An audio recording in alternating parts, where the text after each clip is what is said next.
बोले वृंदावन बिहारी लाल की जय। श्री राधा रानी की जय। यो ब्रह्म रुद्र सुगनारद भीष्म मुक्षै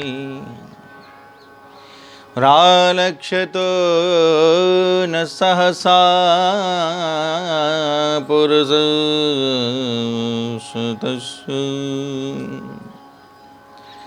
सद्यो वशीकरणचूर्ण मनन्तशक्ति तं राधिका चरणरेणु मनुस्मरामि।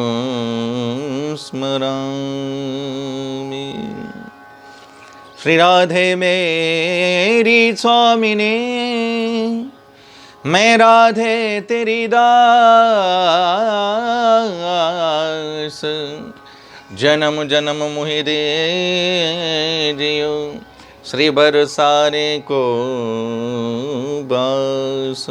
बोले बरसाने वारी की जय। श्री बाल कृष्ण लाल की जय। श्री श्री गोवर्धन नाथ की जय। श्याम सुंदर श्री यमुने महारानी की जय। श्री बल्लभाधीश की जय। ठाकुर श्री गोवर्धन नाथ के श्री चरणों में प्रणाम करते हुए श्री राधा रानी के चरणों में आप सभी भगवत प्रेमियों को, रसिक जनों को, भागवत रस तत्व के, कृष्ण रस तत्व के जिज्ञासु पिपासुओं को, समस्त धर्मानुरागियों को, सभी को मेरा प्यार भरा जय श्री कृष्णा। राधे राधे। आप सब अपने अपने घरों में हैं और अपने अपने घरों में रह कर के इस सुंदर समय का सदुपयोग कर रहे हैं, यूट्यूब के माध्यम से, फेसबुक के माध्यम से। और हम लोग जो विविध प्रकार के अष्टछाप के कवियों की चर्चा का घर में बैठ कर के लाभ ले रहे हैं। जैसा मैंने पहले भी कहा था, सूरदास, कबीरदास, रसखान, कुम्भन दास, मीराबाई, इनकी सुंदर सुंदर वाणियों का आनंद ले रहे हैं और इनके बड़े विलक्षण भावों को समझ करके उनमें डूबने का प्रयास कर रहे हैं, क्योंकि एक नई चीज़ है ये। और मुझे ऐसा लगता है अगर आप इसको अच्छे से समझने का प्रयास करेंगे तो आपको बहुत आनंद आएगा। ऐसी ऐसी विविध भरी बातें जिन जिन लोगों ने यूट्यूब पे ये वीडियो अपलोड हमने जो की और जो देख रहे हैं, बहुत सारे लोग के कॉम्प्लीमेंट आ रहे हैं, कमेंट्स आ रहे हैं कि ऐसी नई चीज़ें मिल रही हैं जो प्राय कथाओं में सुनने को कम मिलती हैं, नए नए भाव मिल रहे हैं, उन लोगों को बहुत ही आनंद आ रहा है। तो आशा करता हूँ कि आपको ऐसे ही और बहुत सुंदर सुंदर भावों का नित्य प्रति आप आनंद लेते रहेंगे, ऐसा मेरा मानना है। आप तो आइए बिना किसी भूमिका के आज का जो भाव है उसमें हम लोग प्रवेश करेंगे। और भाव बड़ा सुंदर है। एक गोपी श्री कृष्ण से क्या कह रही है, ध्यान से श्रवण करें। ऐसी धूपन में पिया जाने न दूंगी। इस राग का नाम है राग बागेश्वरी, क्योंकि जो पद गाए जा रहे हैं वो विविध विविध रागों में गाए जा रहे हैं। तो इस राग में जो मैं गा रहा हूँ ये राग बागेश्वरी है। ऐसे धूपन में पिया जाने न दूंगी, बेनती कर जोर पिया के, बेनती कर जोरूं पिया के, हा खात तेरे पैया परूंगी। ऐसी धूपन में पिया जान न दूंगी।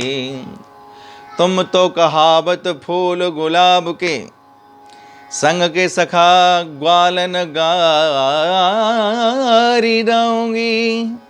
परमानंद दास को ठाकुर, परमानंद दास को ठाकुर, करते मुरलिया चक हरूंगे, करते मुरलिया चक हरूंगी।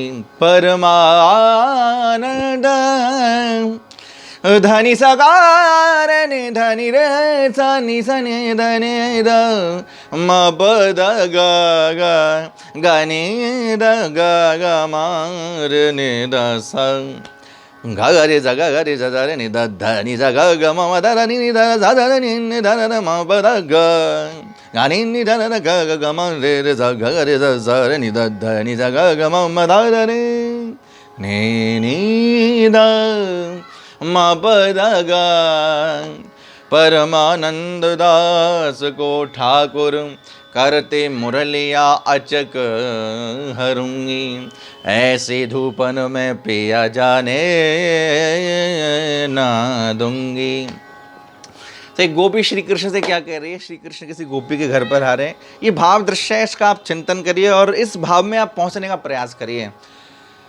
एक गोपी श्री कृष्ण के पास में है और श्री कृष्ण के पास में उनके सामीप्य में बैठी हुई है और उनसे क्या कह रही है, इस बात का विवरण आप श्रवण कर रहे हैं। और इस बात का विवरण आप श्रवण करते करते आप इस दृश्य का भी चिंतन करें, क्योंकि श्री कृष्ण बैठे हैं और गोपी बैठी है। गोपी बैठी है, सामने श्री कृष्ण बैठे हैं। तो गोपी ने श्री कृष्ण से क्या कहा, ध्यान दे करके सुनेंगे आप। ऐसी धूपन में पिया जाने न दूंगी। हे श्री कृष्ण, मैं आपको ऐसी धूप में जाने नहीं दूंगी। तो जेठ की दोपहरी पड़ रही है और जेठ की इस दोपहरी में गोपी क्या कहती है, ये दोपहर का समय है सरकार, मैं आपको जाने नहीं दूंगी। बोले क्यों? ऐसे दोपहर में आप जाओगे? अरे आपका कितना कोमल बदन है, आपके सुंदर सुंदर कर कमल हैं, दोपहरी से जल ना जाए, आपके चरण कमल कहीं जल ना जाए, इसलिए जाने में लाभ नहीं है सरकार। मैं आपकी सेवा करूंगी, आपके चरण। इसको कहते हैं अनुनय विनय करना, मनुहार करना, श्री कृष्ण को रिझाना। मैं आपको जाने नहीं दूंगी। विनती करूं कर जोर पिया के, हा खाऊं तेरे पैया परूं। मैं आपकी विनती कर रही हूँ, हे कृष्ण मैं आपकी विनय कर रही हूँ। देखो यही तो है एक लाड़, ऐसे लाड़ कहा जाता है। जिससे प्रेम किया जाता है ना, वो कैसे प्रसन्न रहेगा। प्रेम की ना बड़ी मूक भाषा होती है, उसमें कहना नहीं पड़ता कि तुम ऐसा करो, ऐसा कर लो, ऐसा करो, ऐसा कर लो। प्रेम तो इशारों से चलता है। मूक भाषा को भी प्रेम ही समझ जाता है कि मेरा प्रेमास्पद क्या चाह रहा है। ऐसे कहते प्रेम का भाव, प्रेम की चरमोत्कर्ष सीमा, जहाँ कुछ कहना ना पड़े और सब कुछ हो जाए, और जहाँ सब कुछ कह दिया और कुछ भी नहीं हुआ, ये प्रेम का लक्षण है। जहाँ छोटी सी बात पे बहुत बड़ा झगड़ा हो जाता है प्रेम में, और कहाँ बहुत बड़ी बात पे कुछ भी नहीं होता, ये प्रेम का लक्षण होता है। तो गोपी क्या अनुनय विनय कर रही है श्री कृष्ण के साथ में। मैं आपकी हाँ खा रही हूँ, पैया पढ़ रही हूँ, आपके चरणों में ढोक लगा रही हूँ। हे प्रभु, हे श्याम सुंदर, हे श्री कृष्ण, आप मत जाइए। बोले क्यों?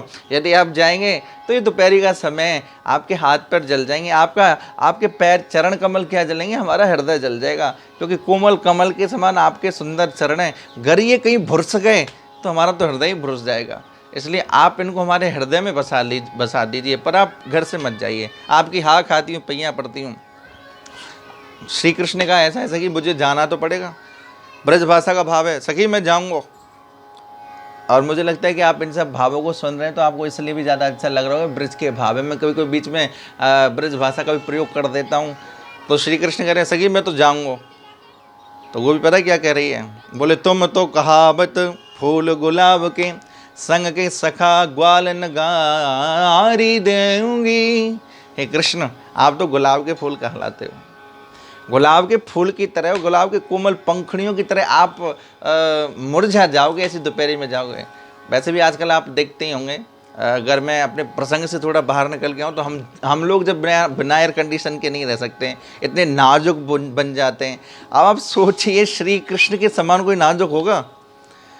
बस इतना सही मैं कहना चाहूँगा इस विषय में कि इस भूखंड पर ही नहीं, अनंतानंत ब्रह्मांड, ब्रह्मांड में जितनी भी सुंदरता है ना, उन सब सारी सुंदरता को इकट्ठा कर लिया जाए और उस सारी सुंदरता को इकट्ठा करके श्री कृष्ण के साथ उसका कंपेयर किया, उसकी तुलना की जाए, तो श्री कृष्ण के श्री अंग के किसी कोने में इतनी सी सुंदरता है, जो अनंत ब्रह्मांडों की जितनी भी सुंदरता है वो सब आपने इकट्ठी की और सबको मिलाया, श्री कृष्ण के साथ में उसकी तुलना की, तो श्री कृष्ण के किसी अंग के किसी कोने में इतनी सुंदरता छुपी हुई है। अब आप इससे अनुमान लगा लीजिए कि कृष्ण कितने सुंदर होंगे। स्पष्ट शब्दों में कहना चाहूंगा तो मानस में गोस्वामी जी ने जानकी जी का विवरण करते हुए कहा है, सुंदरता कहूँ सुंदर करहीं, छवि ग्रह दीप शिखा जन बरहीं। जो सुंदरता को भी सुंदरता दे देते हैं, जो सौंदर्य को भी सौंदर्य दे देते हैं, वो है श्री कृष्ण। तो तुम तो कहावत फूल गुलाब के, आप तो गुलाब के फूल कहलाते हो महाराज। जाओगे तो भुरस जाओगे, जल जाओगे, और फिर यदि आपको कुछ हो गया ना तो संग के सखा ग्वालन गारी देंगी, आपके जितने भी संग के सखा है ना, पूरी ग्वाल मंडली आपकी सम्मु को गारी देगी। गारी का मतलब आप समझ रहे होंगे, ब्रज भाषा है। सम्मु को गारी देंगे, अरे सखी तेने हमारो कन्हैया ऐसी जेठ की दोपहरी में कैसे घर ते आन दियो। देखियो भागे तो कोमल कमल, हास हस्त कमल, पद कमल, मुख कमल सब झुलस गए। ये तने कहा क्यों? इसलिए श्री कृष्ण का सखी मैं तो फिर भी नहीं मानूंगा, मैं तो जाऊंगा अपने घर जाऊंगा, मैया मेरे बिना व्याकुल आकुल है रही होगी। यशोदा मैया बहुत देर से मैं आके आखिर के आगे नहीं आऊँ, ओझल है जाऊँ, तो मैया को ऐसा लगा मेरे कन्हैया कहाँ गए हो। तो फिर वो गोपी हमारे अष्ट सखाओं का भाव है, परमानंद दास जी की वाणी है। तो गोपी परमानंद दास जी के शब्द में बड़ी सुंदर बात कह रही है। परमानंद दास को ठाकुर परमानंद दास को ठाकुर करते मुरलिया चक धरूंगे, करते मुरलिया चक धरूंगी, ऐसी धूपन में पिया जाने, नीदा मपदगा नीदगा मारने दसा। परमानंद दास को ठाकुर करती मुरली अचक धरूंगी। वो गोपी कहती है मैं महाराज आपको बिल्कुल नहीं जाने दूंगी, आप कैसे भी नहीं मानोगे तो मैं आपकी पैया पड़ूंगी, आप फिर भी नहीं मानोगे तो आपके सगा मुझे गाली देंगे, उसको भी सहन करूंगी, आप फिर भी नहीं मानोगे तो करते मुरली अचक धरूंगी। आपकी जो मुरली है ना, इसको मैं आपसे धर लूँगी, इसको मैं आपसे ले लूँगी और इसको छुपा करके रख दूँगी। और मुझे विश्वास है जब तक मैं आपकी बांसुरी आपको नहीं दे दूँगी तब तक आप अपने घर नहीं जाएंगे। क्यों? क्योंकि आप बंसी के बिना एक क्षण भी नहीं रह सकते। तो आप बंसी मांगेंगे और मैं बंसी आपको दूंगी नहीं।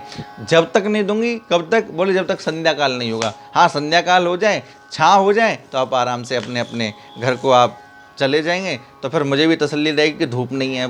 इसलिए आपसे ऐसी प्रार्थना है। तो आज का बड़ा विलक्षण भाव है, गोपी और श्री कृष्ण का परस्पर में संवाद है। तो ये जो मैं आपको आजकल पद सुना रहा हूँ, इन पदों पे चिंतन करने की आवश्यकता है। ऐसा नहीं कि मैंने आपको सुना दिया, आपने सुन लिया, आपको आनंद आया और फिर आपने मुझे बहुत सारे कॉम्प्लीमेंट भेज दिए, कमेंट्स भेज दिए, महाराज जी बहुत आनंद आ रहा है, बड़ा अच्छा लग रहा है सुन करके, बहुत सुंदर। ये सब दृश्यमान चिंतन है। ये गोपी और श्री कृष्ण की पारस्परिक जो चर्चा है, केवल श्री कृष्ण गोपी के साथ करें ऐसा नहीं, हमारे साथ भी वो भाव भंगिमा प्रकट हो, कभी हमारे साथ भी वो भाव भंगिमा आए, कभी हम भी उन रसों का रसास्वादन करें। लेकिन ये कब होगा?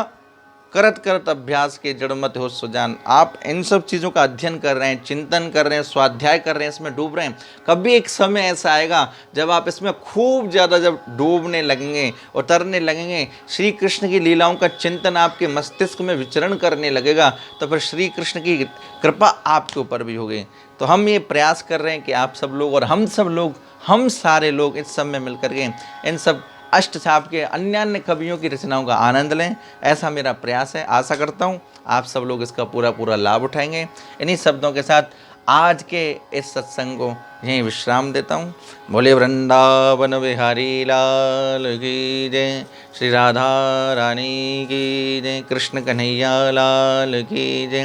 जय जय श्री राधे, जय जय श्री राधे, जय जय श्री राधे।